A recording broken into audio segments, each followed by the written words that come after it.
Hello and good afternoon. It's a beautiful day for a faculty assembly. Forced everybody to walk across the campus on a beautiful day like this. That's not a bad thing. We begin this meeting of the faculty assembly, as we have in recent years, with a brief presentation showcasing current and compelling work by one of our colleagues. Professor Claire Smrekar's research focuses on the social context of education policy, with special attention to how desegregation and school choice plans affect families, schools, and neighborhoods. She's published 2 books and numerous articles and chapters on these and related matters, and her research has been covered widely in the national press, including a segment on 60 Minutes, a star turn there a few years back. Professor Smrekar hails from San Jose, California. She did her undergraduate work at UCLA and her doctorate in educational policy at Stanford. She's been here at Vanderbilt for 17 years. She came the same time I did. And she's been here as a faculty member, of course, in public policy and education at Peabody College. Her current work examines school and neighborhood effects associated with school choice and race-neutral student assignment plans, and she's also looking at the intersection of public housing reform and neighborhood schools. I think it's fair to say, in a nutshell, Claire studies critically important aspects of education and public policy, things that really matter to schools and communities. Please welcome our colleague, Professor Claire Smrekar.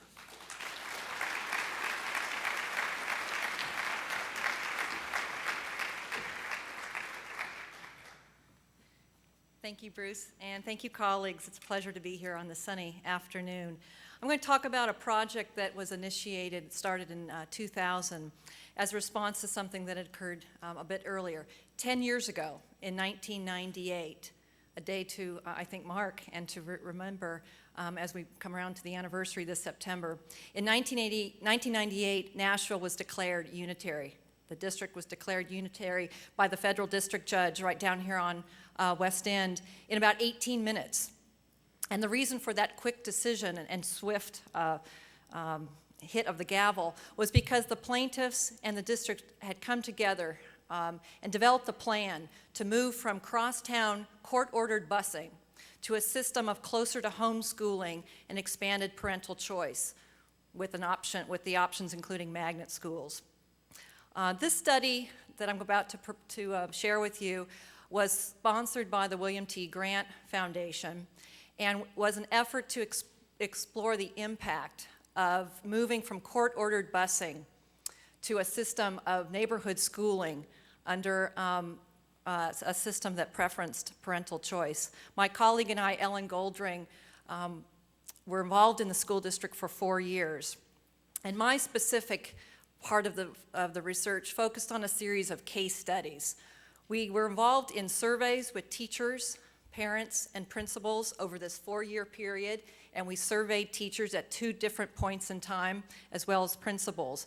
I conducted a series of qualitative case studies in magnet schools and in enhanced option schools. And my questions focused on these. How has the school improvement plan impacted social capital and school climate in these new neighborhood schools? So remember, the hallmark of this new plan was to move from crosstown busing, which often involved 40 to 60 minutes of a bus ride, moving kids from concentrated African-American neighborhoods to white neighborhoods and vice versa, to move away from that pattern of crosstown busing to closer to home schools. And so the question naturally arises, when you move to closer to home schooling, when you create true neighborhood schools, what does that mean in terms of the racial composition of those schools and in terms of the socioeconomic composition of those schools? And of course, the reason that's important is because we know that concentrated poverty, high poverty in socially isolated schools lead primarily or traditionally to low-performing schools. We are also interested in looking at the nature and quality of community. Again, why? Because those are the conditions that are often found in some of the high-performing schools, particularly Catholic schools, where we see issues or conditions around value communities, tightly knitted families, shared values, regular means of communication, social capital shared between teachers, principals, families, and kids. So the question was, what will we find in these new racially configured and socially reconfigured schools? Now, a major plank of the school district plan included not only more magnet schools, but what were called, and continue to be called today, enhanced option schools. I'd like to take out that option part because that requires a whole explanation. But let's just go to the enhanced part. Enhanced schools represents a test of equity for the district and then really a commitment to equity by both the plaintiffs and the school district, recognizing that neighborhood schools in high poverty areas would mean that we would be creating high poverty neighborhood schools. So the district and the plaintiffs agreed to this plan that involved an array of wraparound social services in those schools. And I mean healthcare services, counseling services, services designed to provide a foundation of basic services for families. Indeed, the Vanderbilt Nursing School is involved in some of the health clinics that are a part, really a foundation, of these enhanced option schools. So the idea was to create school-linked social services, an array of wraparound services for families in need, lower the class size, and extend the school day. This was the three-pronged approach to creating schools that would hopefully create conditions for success against the backdrop of high poverty and social isolation. Olive is a pseudonym for one of my case study schools, one of my enhanced option case study schools here in Nashville. And I've used this quote to title my talk today. We have so much here, and it still isn't enough. This is what a guidance counselor said to me one day as we were standing out in the corridor, and I spent months and months, really 18 months, making repeated visits to the school, conducting interviews with teachers, conducting interviews with parents, most of the time in their home, actually, not at the school, and conducting observations, classroom observations, observations in the corridors, and observations in the cafeteria to really get a sense of the climate and social conditions in the school.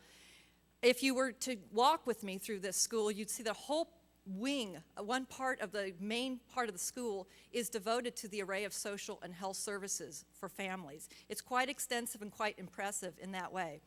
Her comment, though, suggests that despite all of those layers of services, despite the on-site counseling services and health services, caseworkers and social workers, it was still not enough to overcome the debilitating conditions, the distracting conditions of poverty and social isolation. I'm a qualitative researcher, so I want to share with you a couple of quotes. Here's a parent describing her sort of perspective living in the neighborhood. I don't feel secure over there. I don't go outside there. I don't even let her, meaning her daughter, go outside and play. The part where I live in is terrible because sometimes there'll be shooting during the daytime, in addition to nighttime, she told me later. They'll be out there fighting. Now, this is the mother of a first grader. She's a part-time worker at Taco Bell, and she's a part-time worker at a technical community college. She's moving from welfare to work, so she's working under the guidelines of those programs, living in public housing and trying to make enough money to actually move out of public housing. This quote represents the broad and repeated perspectives of parents and teachers that I interviewed, and it's certainly confirmed by the crime statistics in the area. Here's a perspective of a teacher I'd like to share with you. They come in from the weekend and tell me how this person has been shot in the middle of the street, how they have to run in and take cover. It is like a war, a battle over there in that neighborhood, and they are trying to survive. That is why we have so many young children trying to be the adult, trying to lead. The problems that we have here are because over there in the neighborhood, they are learning to survive. So repeatedly, the teachers told of the basic struggle. The struggles for these kids to survive, but those struggles and that sort of resistance to the conditions that they face, that rolls in with them every day into the classrooms and creates hostility and creates conditions that work against the kind of academic goals of the school, the families, and certainly I think all citizens in Nashville. So this is a school that is situated within a public housing neighborhood. The only children that are assigned to this school all the children assigned to this school live in this public housing neighborhood. There's no diversity. The neighborhood is socially isolated. When I say that, I mean there's very little transportation. There are few grocery stores, banks, or any of the other sort of assets that we might take for granted in our neighborhood. So the research that we've conducted here in Nashville fits within the decades of research that identify high poverty neighborhoods and high poverty schools as creating conditions for failure. High poverty schools characterized by high rates of social disorder, higher mobility rates, lower attendance rates, and low rates of parental involvement. And these schools place students at higher rates of academic failure. And that was evidenced clearly in these enhanced option schools with a couple of comparative exceptions. And that's what I want to talk with you about next. Other case studies in our sample included neighborhood schools that were a little bit more diverse, but only slightly diverse. I want to underscore that this is not a stark contrast. It's a subtle contrast, but those subtleties matter. This other school is nested within a neighborhood that includes a Hope 6 public housing neighborhood. Now, what is Hope 6? It was considered a radical change back in 1992 when these Hope 6 models were established under the Clinton administration. Hope 6 is a deliberate effort to revamp public housing and do it better. The whole idea is to create far less density, so have more green space, create a socio-economic integration plan so that not all the residents in this defined area are low income and on assistance. So the rents are mixed. Some of the units rent at market, and some of the rents are subsidized for low-income families. Many of the Hope 6 projects also include homes, single-family dwellings that are, again, sold at market rate. So Hope 6 is an intentional effort by HUD and city officials to recreate public housing around a socioeconomic diversity model. I have a few pictures. As a qualitative researcher, I always bring pictures and my quotes. So this is a quick picture. This is not one of my sites, so I'm not violating any conditions of anonymity, but this gives you a little snapshot of what Hope 6 housing looks like. And I bet some of you are very, very maybe familiar with Hope 6 because Nashville actually has 4 Hope 6 developments and is considered, which I'll talk about in a minute, is actually considered one of the leading housing authorities in the country in developing Hope 6 neighborhoods. Here's another shot, gives you kind of an idea of the green space, the effort to reduce density. Now that comes with a whole set of problems. And the Urban Institute has been involved in extensive studies of displacement. What happens to the families displaced by Hope 6? That's an important and compelling issue. It goes to the whole problem of affordable housing and the need for more units of housing. What I'm focused on, though, is this intersection of Hope 6 and public schooling. Now, I want to look at one other slide. These are some conditions, these are some homes that have now been condemned around the Hope 6 neighborhood in Nashville. So what happens, what the hope is in Hope 6, is that once we rebuild the public housing, that creates a catalyst for economic development and economic revitalization in the areas adjacent to Hope 6, hopefully bringing in more of the assets I was describing earlier, grocery stores, banks, convenience stores, things that make life a little bit easier, particularly when you don't have a car. Okay, so what our work underscores is how neighborhoods matter in the lives of parents and their kids and teachers and principals, how finite issues around neighborhoods matter, that while free and reduced lunch rates are a helpful indicator, they're a crude indicator of poverty and of need. And what we argue for is we need to look more deeply at neighborhood conditions and neighborhood structures. Hope 6, remember, about 80% of the residents in Hope 6 are poor by definition, by federal definition, but there are the conditions there that give rise to parent-to-parent contact, that give rise for opportunity, for role models, for an array of services that support these families. The issue here is to consider the assets and liabilities that are present in neighborhoods and to think more deeply when we are rezoning and reconfiguring schools. Our student assignment zones should reflect some diversity.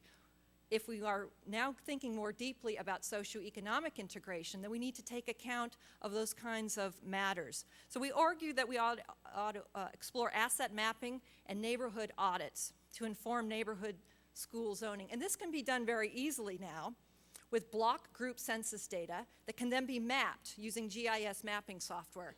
Many of the other school districts are moving this way. Most importantly, I think Wake County in North Carolina, and our neighbor to the north, Jefferson County in Kentucky. That's Louisville, Kentucky.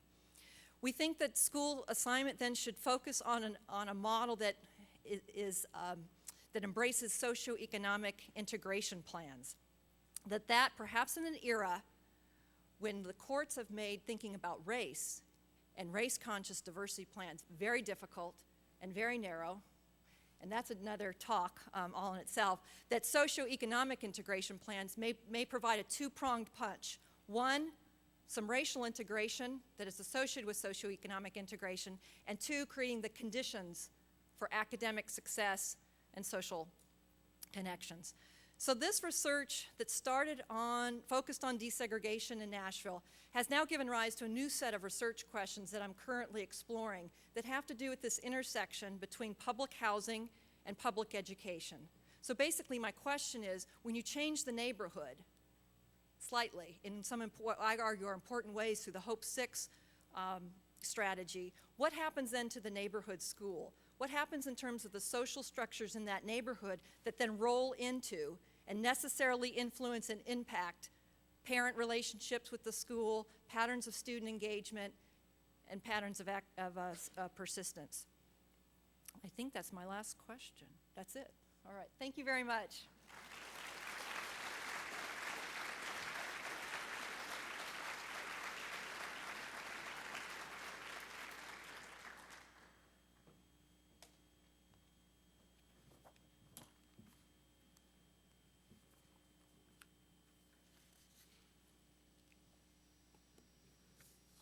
Hello again. You can say hello back if you like. Yes, very good. As the academic year draws to a close, I'd first like to acknowledge some faculty colleagues who have worked with me to steer the Faculty Senate this year. These include the 6 people who, 5 plus me, who sit on the Senate's Executive Committee, which is shown here.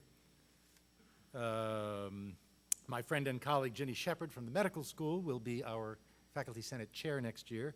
Jonathan Retzlaff of the Blair School will be in the vice chair role. I'd also like to thank the chairs of the 5 standing committees of the Faculty Senate listed here. Much of what the Senate does happens through the work of these committees, and agreeing to lead one of them is a non-trivial undertaking. I'm grateful for the contributions of all of these colleagues, and I hope you'll join me in thanking them audibly.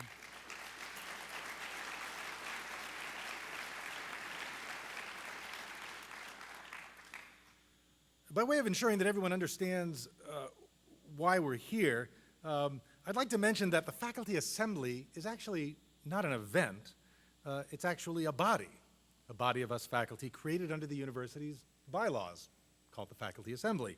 So you might say this is not a faculty assembly, it's a meeting of the Faculty Assembly.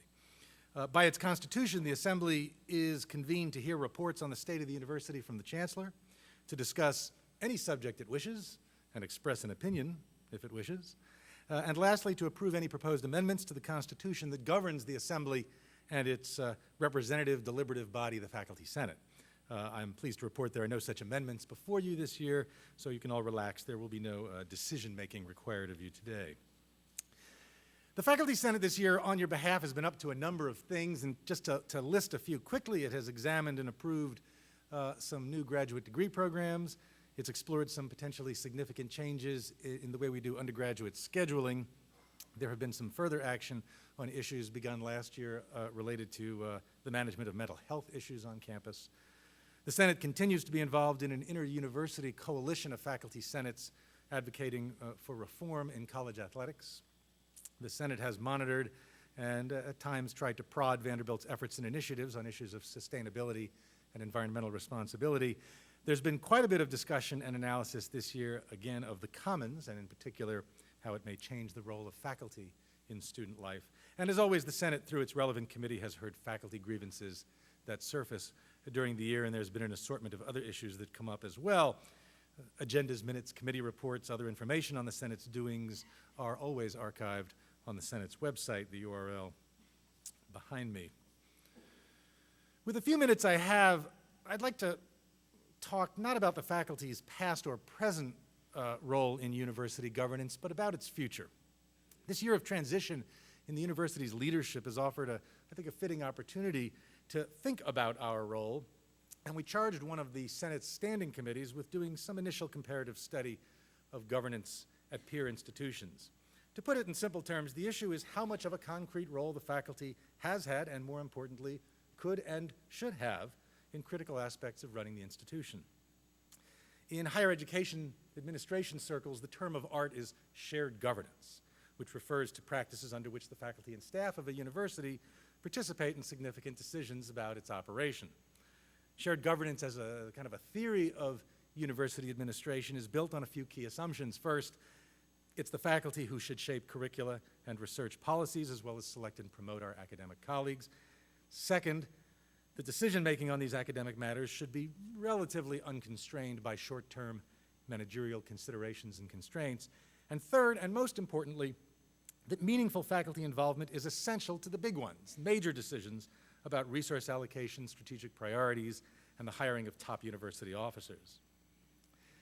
As I mentioned to this assembly in my remarks last fall, Kirkland Hall in recent years has been quite amenable to regular faculty and faculty senate access to top administrators. But the quality of shared governance at Vanderbilt has to be defined and judged by more than just conversation and consultation.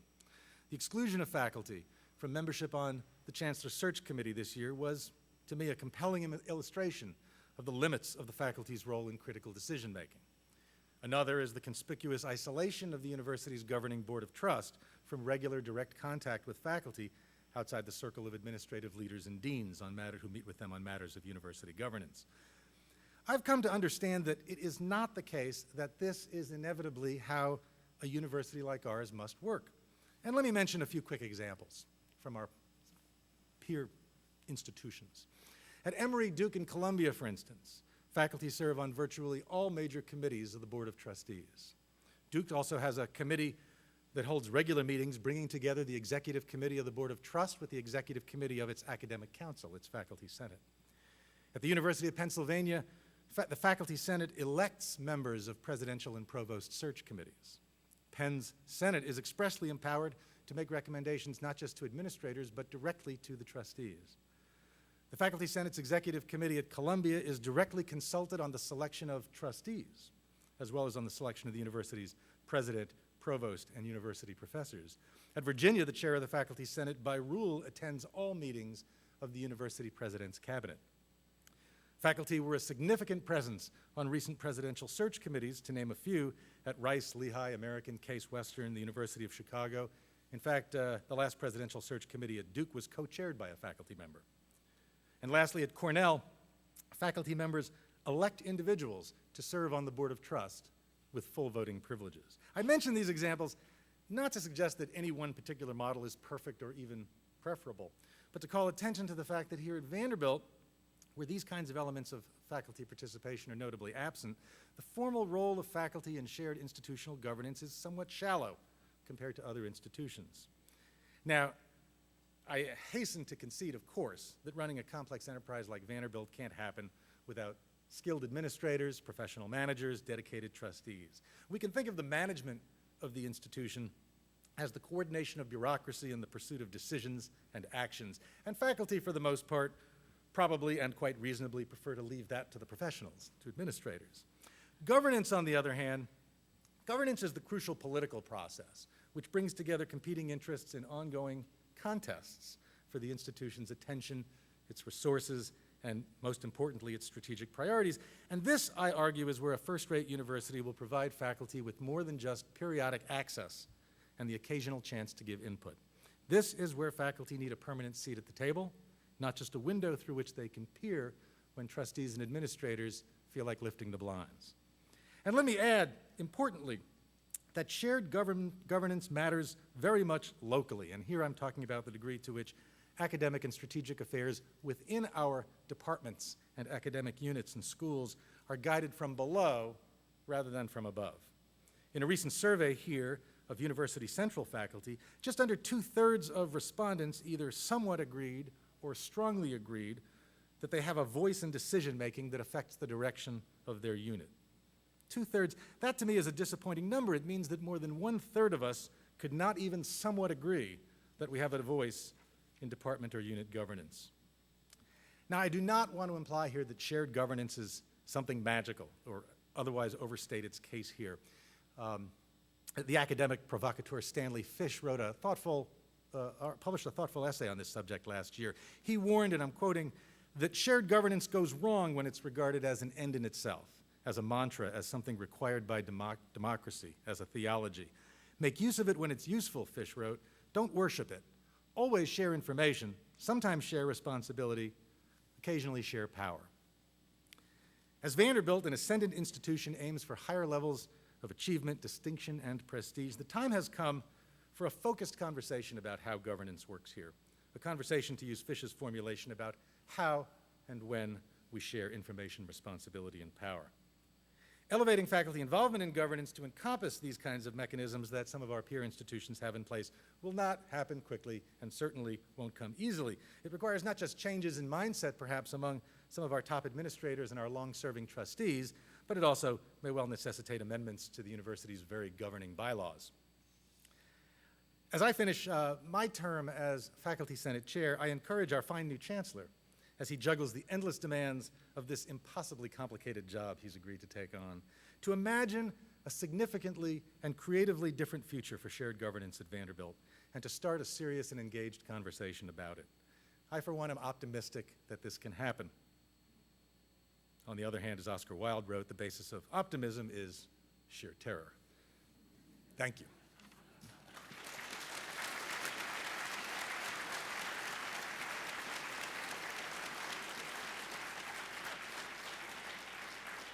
And with great pleasure and no sheer terror whatsoever, I'm delighted to yield the stage to our colleague and our Chancellor, Nick Zeppos.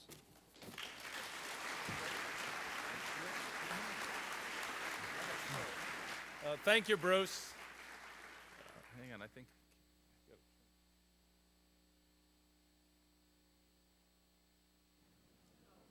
No? Okay, just testing. Thank you so much, Bruce and Claire, for those comments and that presentation. And welcome to this faculty assembly, which Bruce has so wonderfully described. We have a lot of work to do today and a lot of things to celebrate. And our time here will go quickly because, as we can see, the whole year is moving to a very quick end as spring is rushing into summer and as the commencement faces us. But it's a beautiful time of the year, a glorious time of the year, and a time where we really can celebrate our faculty.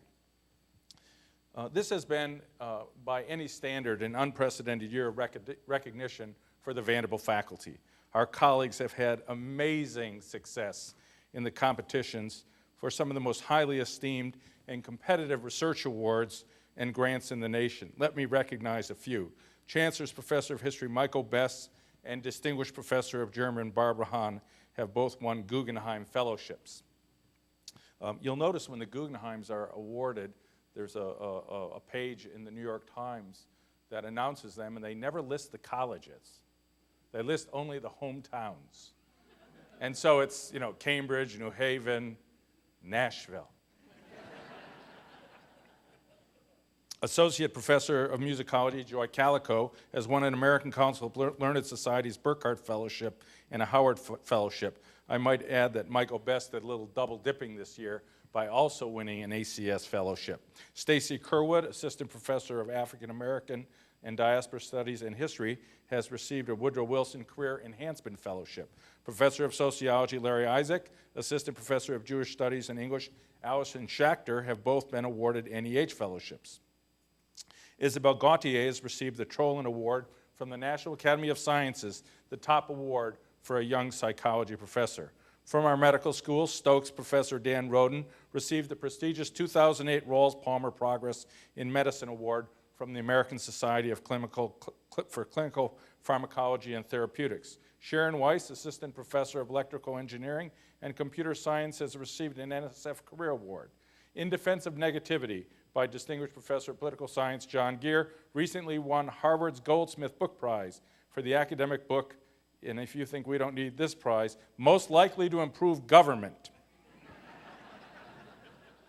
Turning from the current to the past, Bill Cafaro, our historian, was awarded the Otto Grundler Prize for the best book on Medieval Studies. Randy Blakely, the director of Vanderbilt Center for Molecular Neuroscience, and the Alan D. Bass Professor of Pharmacology, received 2 major awards this year from the American Society for Pharmacology and Experimental Therapeutics, one of the oldest and most prestigious scientific organizations. The 2008 Julius Axelrod Award and the Astellas Award in Translational Pharmacology. This has been an awe-inspiring and affirming year for all of us. Since we don't have time to list every one of these awards, let these be representative of the incredible work done in every school and college by our outstanding faculty. And now, Bruce, it's time for us to recognize our faculty with our own awards. Will you assist me in this, please? Shared governance.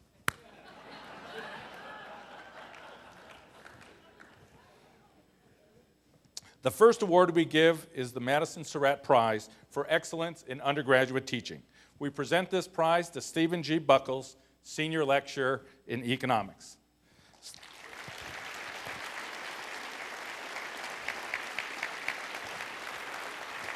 Steve's excellence as a teacher of economics is legendary among students and among his colleagues. His teaching is not only mentioned by economics students as one of their most positive experiences in their major, but even recalled by visiting alumni, one of whom recently donated a 7-figure gift after recalling fondly his time in Steve's class. That does not go to you. Steve keeps his classes consistently engaged by innovating tools that will involve students more fully in the learning process of this important discipline of economics. He relates examples that will help undergraduates understand how basic economic concepts apply to their everyday lives, as well as the public policy issues which affect them and will continue to. Steve has developed methods for immediate student feedback, frightening as that sounds, just to let him know where his class's understanding either flashes or sometimes but rarely falters. He's not only a scholar of economics, but he is an activist and a proponent of outstanding teaching of economics. Steve's teaching has been recognized numerous times by national economics and economics education councils, as well as by Vanderbilt students and by the College of Arts and Science. We are pleased to be able to add to this illustrious list of awards the university's very, very distinguished Surat Prize to his list of honors. Congratulations, Steve. Great work. Thank you. That was Really very nice. great. I appreciate All it. true. Thank you. We now turn to present Vanderbilt's other highest teaching honor, the Ellen Gregg Engels Award for Excellence in Classroom Teaching. We present the 2008 Engels Award to James A. Lovensheimer, Assistant Professor of Musicology at the Blair School of Music. Now, Jim is an accomplished, charismatic, and highly versatile teacher in a breadth of subjects, from his courses in music theater and country music to courses in American music, Gustav Mahler, and yes, jazz. Jim uses an interdisciplinary context to demonstrate to his students the extreme cultural value of music at the intersection of political and historical histories. His students praise him for giving them, through music, a new appreciation of aspects of social and cultural history of the United States, including, importantly, their own particular regional histories. He is a rigorous and substantial instructor. He's able to captivate and sustain the interest of both majors and hundreds of non-majors. In the words of his dean, Mark Waite, Jim is an academic star. I couldn't agree more. Congratulations, Jim. Great, that's great. Congratulations.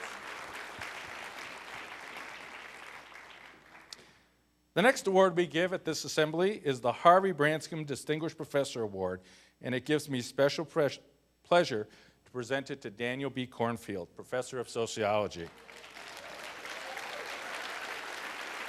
for his distinguished accomplishments, as the award says, for the distinguished accomplishments of furthering the aims of Vanderbilt University. Over the 28 years that Dan Cornfield has been a member of our faculty, he has proven himself an academic leader. As chair of the Department of Sociology from 1997 to 2002, in enhancing the department's status as a national and international center of research on labor issues. He has involved sociology faculty and graduate students extensively in the editorial team of Work and Occupations, a leading scholarly journal of which Dan is the editor, and I once wrote a book review for that journal. Great editing. He is now focusing his considerable energy as a leader and scholar, as the founding director of Vanderbilt's new transdisciplinary and university-wide Center for Nashville Studies, to implement its mission to facilitate social, scientific, and historical research on our own city of Nashville. Dan's contributions to Vanderbilt University are elegantly mapped onto the university's strategic priorities in interdisciplinary research, in graduate education, and community service and outreach. I must also mention that his name came with the signed support of nearly 40 of his colleagues. Dan has given us many reasons to regard him so highly as a member of our community and a friend to so many. Congratulations, Dan.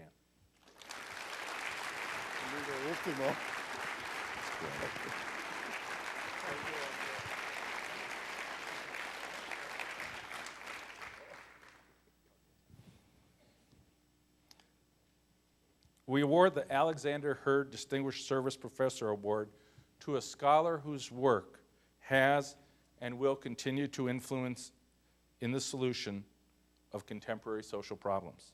This year, the Hurd Award is given to Dale Clark Farron, Professor of Education and Psychology in Peabody's College, Department of Teaching and Learning.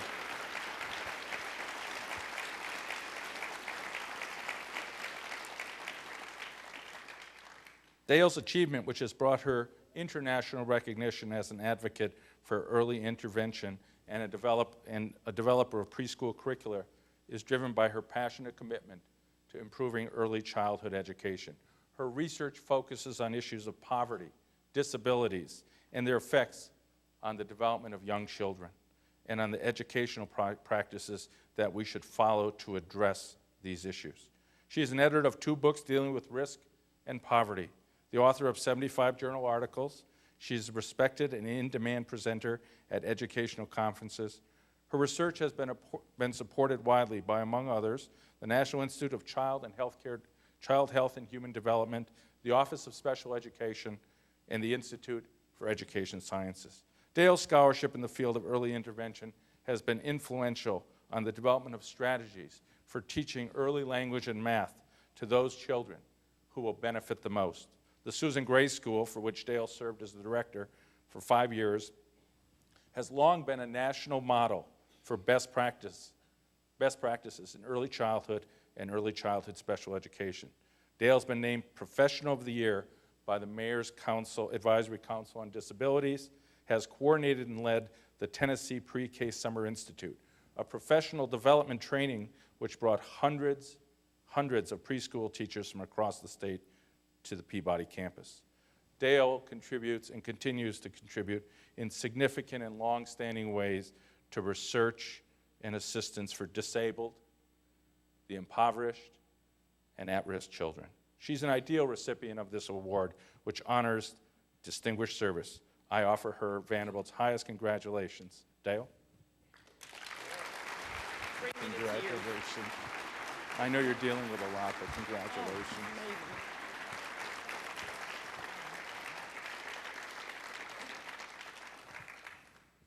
Finally, I am very pleased to present the Joe B. White Distinguished University Professor Award to David Wood, Centennial Professor of Philosophy. David?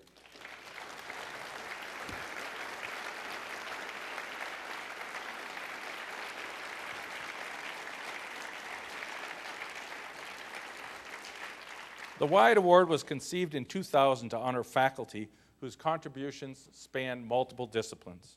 David arrived at Vanderbilt from the University of Warwick in 1994, not only with innovative ideas, but also with that rare energy that would ignite others and their ideas. He began groups and conferences to explore wide-ranging and topical issues such as war, environmental justice, and animal rights.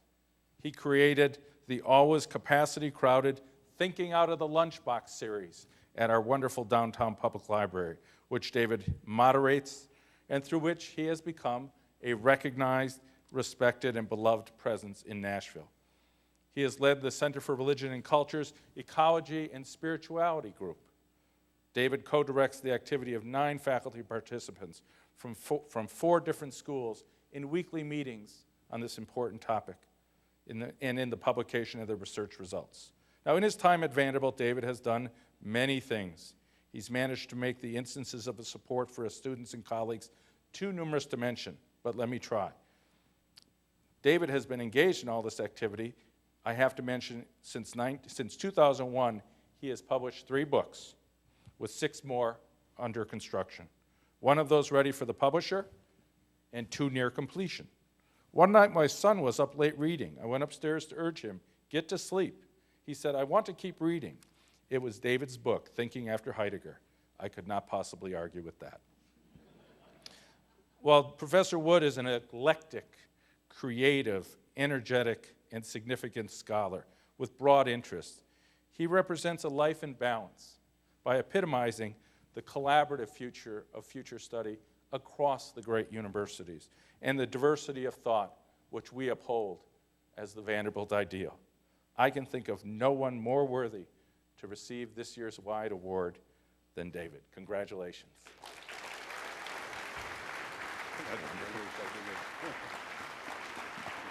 You don't know beforehand? No, I do. Plate, a check, and a cap. Once again, a hearty congratulations to all of this year's award recipients who really represent the very best of Vanderbilt's commitment to teaching, scholarship, and service.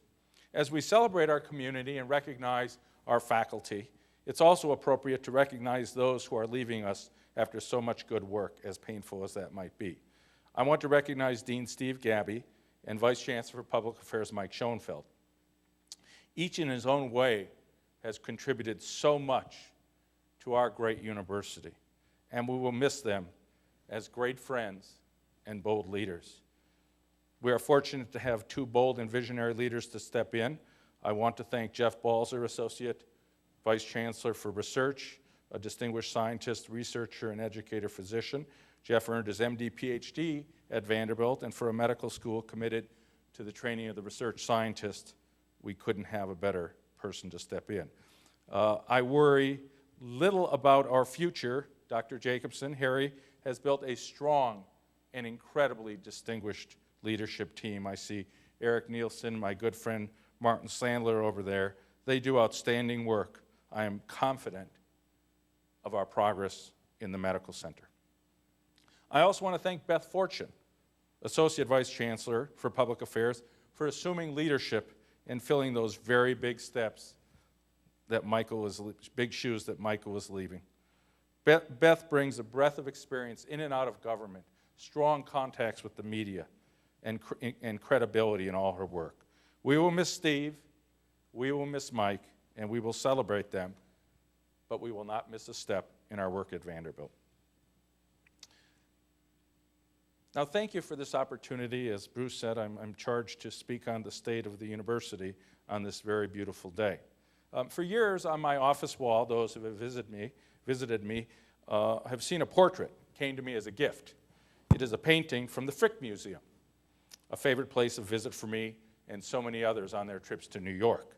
It is of Thomas More, the great theologian, philosopher, and nemesis of Henry VIII.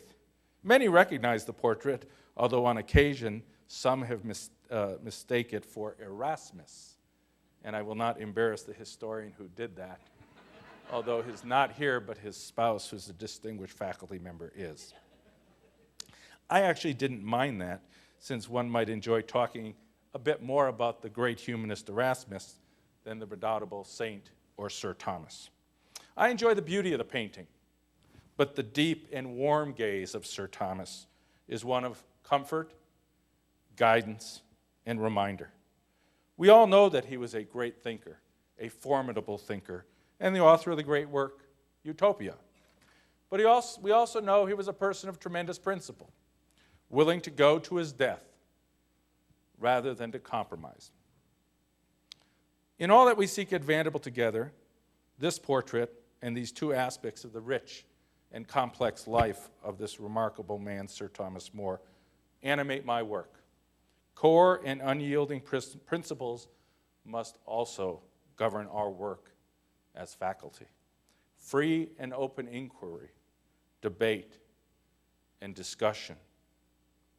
Debate and discourse grounded in knowledge, discovery, rigor, excellence, and appreciation and insights from various disciplines and various viewpoints. We listen and learn and disagree very strongly, but also with respect and civility, for that is what distinguishes us from others. And only with the greatest of caution can we label work as outside of the mainstream, heretical, unconventional. For as we know, amongst us, there is always a Galileo. We serve a greater, indeed the very highest of ideals, to teach, to heal, and to discover. We serve humanity. We are not a utopia, nor can we ever claim to reach human perfection, since we then know we have fallen on an orthodoxy, and erringly and arrogantly declared that all knowledge is to be discovered and simply enjoyed and digested. Yet our uniqueness as one of the truly great research universities in the world, our commitment to a better world, our insistence on the human potential for knowledge, health, enlightenment, are driven by the very best of these utopian intentions. Let me briefly observe and then move on, hopefully without snickers, because I will do it quickly, that Sir Thomas was also a lawyer. But my point here is simply to say, whether it's a reminder on my wall, in our classrooms, in our laboratories, in our libraries, on our campus, our sense of mission and our core principles are unique, they are noble, and they are always shaping and guiding our evolving university. As I look out on my faculty colleagues on this beautiful day, I want to thank you, to emphasize to you that it is my deep belief that the greatness, the distinction, and the future of the university depends upon the faculty. This is axiomatic, a guiding principle that can never be forgotten. You are the means by which we teach, we heal, we discover, we impact the world. The overall energy, vitality, diversity, creativity, and yes, the morale and happiness of our faculty define our greatness and ensure our future. I will never diminish to you my sense of responsibility or obligation to you and others as your chancellor. Yet I assure you that in my many years at Vanderbilt, I've learned that our university shines because of our faculty, not because of our chancellor. I spoke to you almost 8 months ago as your interim chancellor, insisting that there could be no interim year.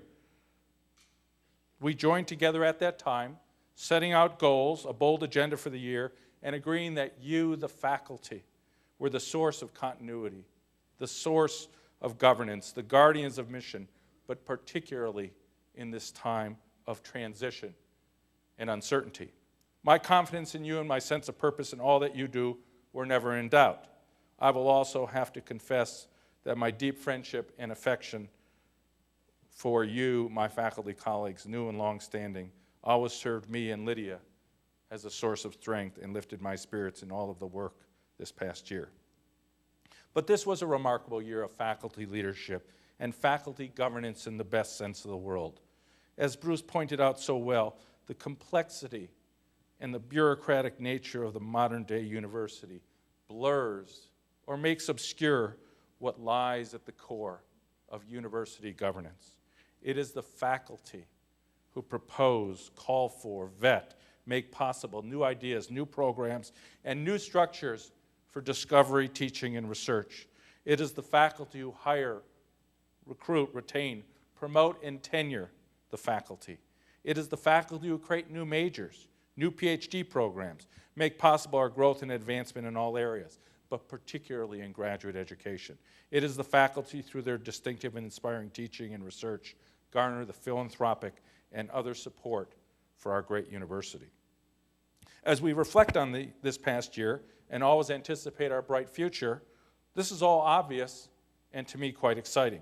We are admitting from our almost 17,000 applications a class of 1,550 freshmen, the most talented and diverse pool ever in our history. They are drawn by great faculty and outstanding academics, a culture of learning, civility, engagement that you define and build. They will move into our commons, our unique freshman faculty-student living learning community, possible because of the enthusiasm, courage of you and your colleagues to live, dine, and teach in this special and, I believe, timeless space. As the Commons opens and we look toward the next phase of our residential colleges, which will begin at Kassam Quad, it is important to recall that this was not the idea of a chancellor or a provost, but of the faculty. Our colleague Susan Wiltshire, joined by others beginning in 1996, I see David Weintraub out there, I think of John Braxton, Matt Ramsey, and so many others. They proposed, they pushed, they developed, they insisted on this far-reaching idea. It is only fitting that in the fall, the apartment in Ingram House will be named for Susan, for a distinguished visiting scholar. Our work at Kassam will begin quickly, for the seed planted by Susan has grown quickly from an idea to an imperative. Our planning and philanthropic work is on track with a naming gift for the first college of over $20 million provided only 2 weeks ago. So much else has occurred this year. In the fall, I called for an academic venture capital fund. The faculty insisted that based on the success of our first fund, a second fund was essential. But the nature, scope, and goals of this fund were yet to be defined by our faculty. Funding was uncertain, but essential. There have occurred many discussions with our faculty, assessing with faculty the national science funding landscape, hearing from faculty how do we best invest in the unique opportunities and strengths on our campus. Now it is time to stop talking and to proceed.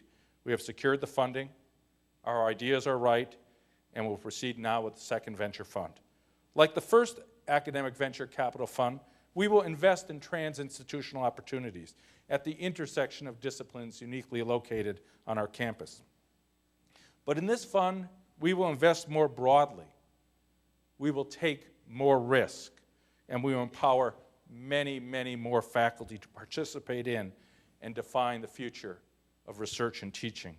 Thus, unlike the large, sometimes 8-figure investments seen in Academic Venture Capital 1, this new fund will be modeled after our very successful Discovery Grant Program, but with many more and sizable awards granted. We need to recognize that whether NIH and NSF funding is robust or flat, we at Vanderbilt and the other great research universities cannot rely entirely on them.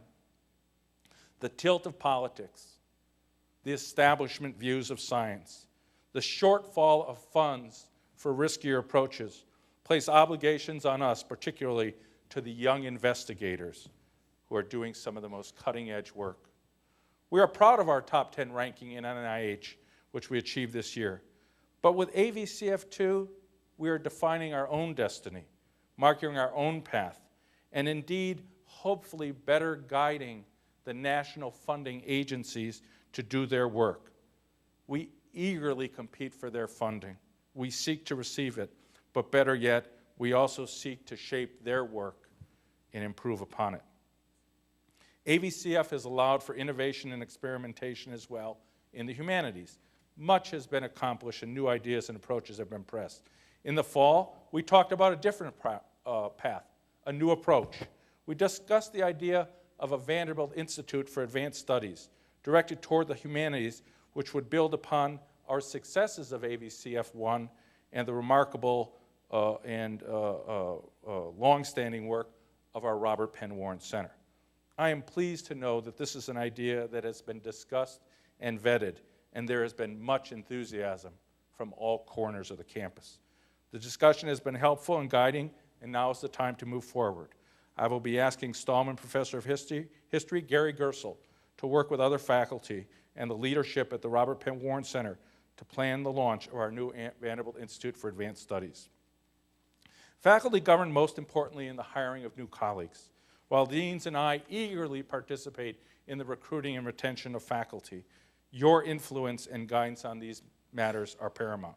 Your vision of a trans-institutional university, your overall distinction, your intellectual strength and ambitions, your belief in Vanderbilt, come join us, and your commitment to the future are those things that convince the very best faculty, junior, mid-career, senior, to join us. This year, your work has been remarkable, unparalleled. In our medical center, our head of the Carroll Children's Hospital, Kevin Churchwell, our new chair of pediatrics, Jonathan Gitlin, and our new Ingram Cancer Center director, Jennifer Pietenpaul, saw nothing but excitement and possibilities in accepting their leadership roles across this campus. In the College of Arts and Science, the History Department and Political Science Department made 12 breathtakingly strong and diverse hires that will surely move us quickly ahead in our quest for top distinction in graduate education. I would note, as the faculty out here, these new colleagues bring with them their own awards and prizes and distinction. Peter Lake will be a distinguished university professor. He comes to us from Princeton.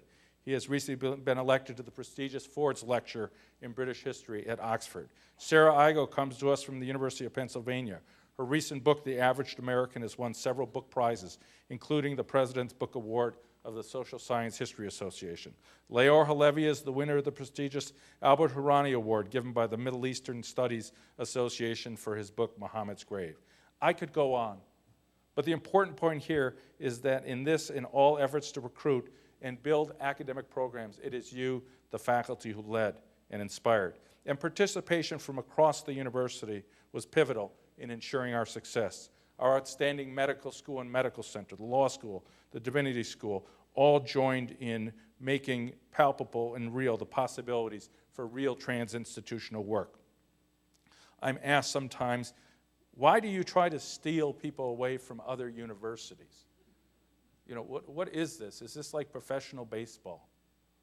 And I say, no, we simply say to them something very basic. You should join us. Yes, you will do your best and your most distinctive work at Vanderbilt. I think you will all be pleased and inspired by your new colleagues as they join our intellectual community.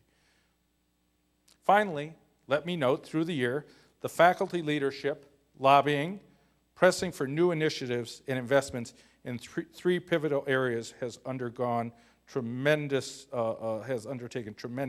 momentum and I would say success. The energy and the environment, healthcare and social sciences, and religion have all made significant progress. Through the great work of many, we are launching new initiatives in each of these fields, which will include substantial investments for new faculty, graduate education, and importantly, new curriculum. I'm grateful to so many faculty members, including Michael Vandenberg, Kip Viscusi, David Furbish, David Costin, Bob Dittus, Liz Lundbeck, and others for their energy and creativity and commitment. I would add, with much discussion to follow, that our investments in the environment and healthcare and society, our leadership in education policy at Peabody, conjoined with our successful Center for National Studies and the Curb Center, gives us a foundation for a new, strongly financed, and unique and refashioned policy program to replace VIPs. Significant university and philanthropic resources undergird these policy initiatives, and the need for research and action in these areas cannot occur too quickly.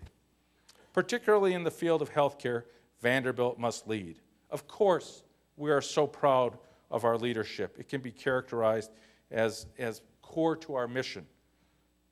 But while it is a business that delivers service, as we look across our campuses, our true leadership advantages lie in teaching, discovery, and research and care. There are many business or service of healthcare in Nashville. They, in fact, surround our campus and compete with us aggressively. But our mission is different, and our advantages are many because we are a great academic medical center. We are and simply must continue to address ourselves to these issues of justice and healing and equality and focus on the people in Nashville, the people in Tennessee, the nation and the world, and through our academic work, improve their health and lead to longer and happier lives. Let me close with one matter that is, as much as any, perhaps one on your mind, and a matter of tremendous strategic and moral importance to our university. It is the matter of financial aid and access to higher education for bright youngsters and their families who need help to come to Vanderbilt. Currently, 60% of our undergraduate students are on financial aid. We have made great progress to lay open the possibility to all, regardless of race, religion, background, geography, the American dream. As you well know, you cannot go through a day without reading in the newspaper that the other great American universities are moving forward to open their doors even wider to those who need assistance. We must step up. Indeed, our private universities are stepping up when others who should will not. We are, of our top 15 competitors, the only university that has not announced a new financial aid plan. That is not right. It cannot continue, and we must act to be a leader.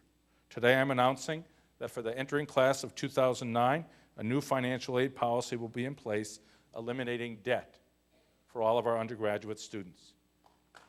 It is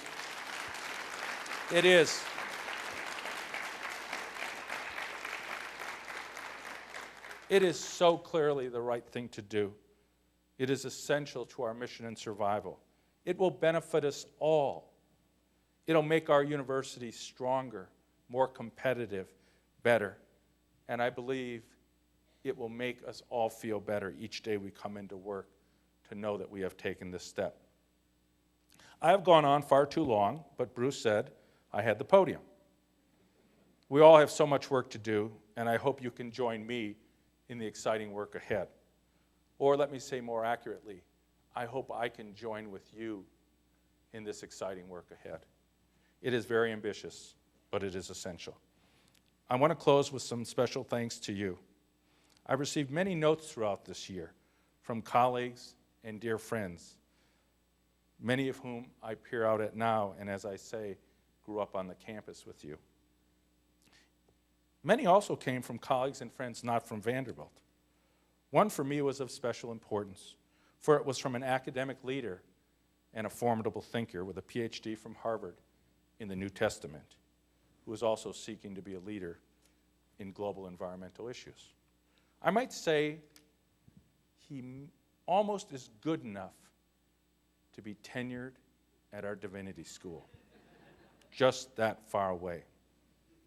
He is also, for Hellenes of the Greek Orthodox faith, a spiritual leader, Archbishop Demetrios. Upon learning of my appointment, he wrote me a note of congratulations. I was moved and motivated, particularly when he closed by saying, quote, Thucydides, the great historian, wrote, "The Greeks were a people born into a world to take no rest for themselves, nor give none to others." As we build this great university, I promise you that I will indeed take no rest and hope that you will join me in doing so. Thank you very much.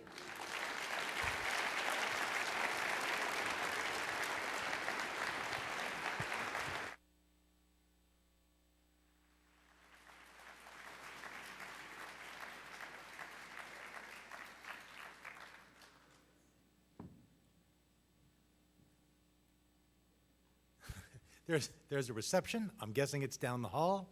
Thanks for coming, and have a great and wonderful summer, everyone, as well.